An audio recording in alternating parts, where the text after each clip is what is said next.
இந்திய திருநாட்டிலேயே மிக அதிகமான அற்புதமான வேகத்தில் வளரக்கூடிய ஒரு பொருளாதாரமாக இன்று தமிழ்நாடு தான் இருக்கிறது என்று ஒன்றிய அரசின் தரவுகளே நேற்று இரவு தெரிவித்திருக்கின்றன. நம்ம பட்ஜெட்ல நம்ம எஸ்டிமேட் 9% வளருவோம்னு ஒரு எஸ்டிமேட்டை நம்ம மாண்புமிகு நிதியமைச்சர் அவர்கள் அண்ணா அவர்கள் ஒரு எஸ்டிமேட் ஒன்று தந்திருந்தாங்க.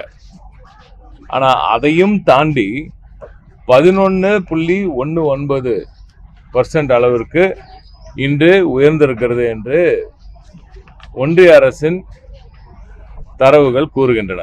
நடுவில் ஒரு 9.69 இருக்கும்னு ஒரு எஸ்டிமேட் கொடுத்தாங்க. ஆனா அதை மறுகணக்கீடு செய்து நேற்று 11.19.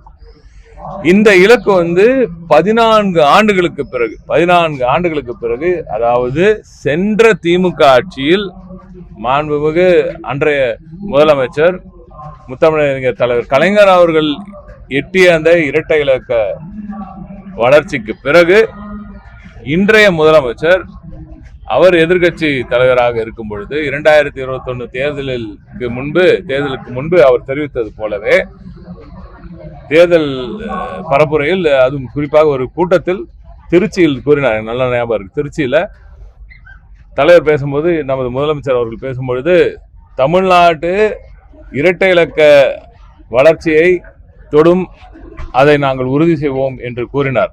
10 ஆண்டுகளில் உறுதி செய்யப்படும் என்று கூறினார். ஆனால் இன்று 4 ஆண்டுகளேயே அது அந்த சாத்தியமாகி இருக்கிறது.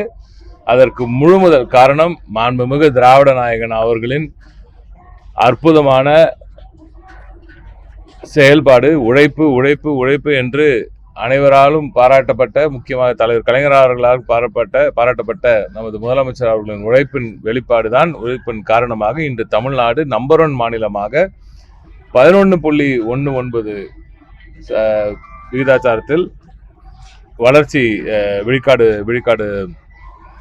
வளர்ச்சியில் இன்று வளர்ந்து கம்பீரமாக நிற்கிறது. இதைத் தொடர்ந்து மாண்புமிகு முதலமைச்சர் சொன்ன அந்த தனிநபர் வருமானத்தின் வளர்ச்சியும் இன்னும் பன்மடங்கு நிச்சயமாக உயரும்.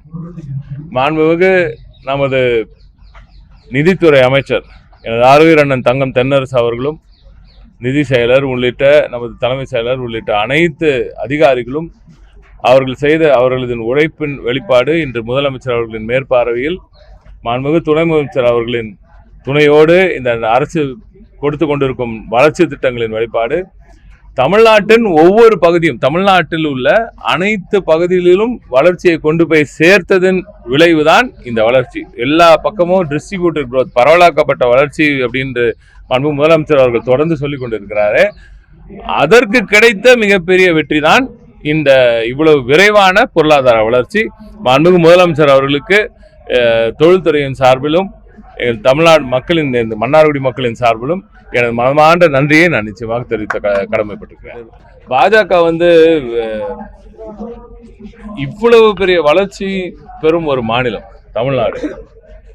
அதில் ஒன்றியத்தில் உட்காந்துருக்க ஒரு சில பேர் பேசுறதெல்லாம் கூட நான் ஏதோ மன்னிச்சு விட்டுடலாம். சரி, ஏதோ அவங்க தெரியாம பேசுறாங்க. இங்க இருந்துகிட்டே இவ்வளவு வயிற்றுச்சல்ல பேசுவது மிக மிக மிக மோசமான ஒரு விடயமாக நான் பார்க்கிறேன். குறிப்பாக நான் ஒரே தகவலை மட்டும் சொல்லி நீங்க கேட்டனால சொல்றேன். டிஎன் ரைசிங் ஈவெண்ட் நடந்த அன்னைக்கு தூத்துக்குடிக்கு அதே அருமையண்ணன் அவர்கள், அங்க அந்த ஒன்றிய அமைச்சர் அவர்கள் அதே ஒரு ஃபிளைட்ல அங்க வராரு. எங்க தூத்துக்குடி வராருன்னு சொல்றாங்க எனக்கு. அந்த ஃபிளைட்ல அவருக்கு பக்கத்துல ஒரு மிகப்பெரிய நிறுவனம், அங்க ஒரு பலாயிரம் கோடிக்கு முதலீடு செய்த ஒரு நிறுவனத்தின் அதிகாரி அவர் பக்கத்து சீட்லயே உட்கார்ந்துருக்காரு. அவர்கிட்ட கேட்டு தெரிஞ்சிருந்தாலே எவ்வளவு பெரிய வளர்ச்சியை தமிழ்நாடு பெறுகிறது, தென் தமிழகம் பெறுகிறதுன்னு அவருக்கு தெரிஞ்சிருக்கும். அவர் இனிமே அவருக்கு ஏதாவது டவுட்டா இருந்தா என்கிட்ட கேட்க சொல்லுங்க, நான் சொல்றேன். ஆனா இவ்வளவு வயிற்றுச்சல் கூடாது.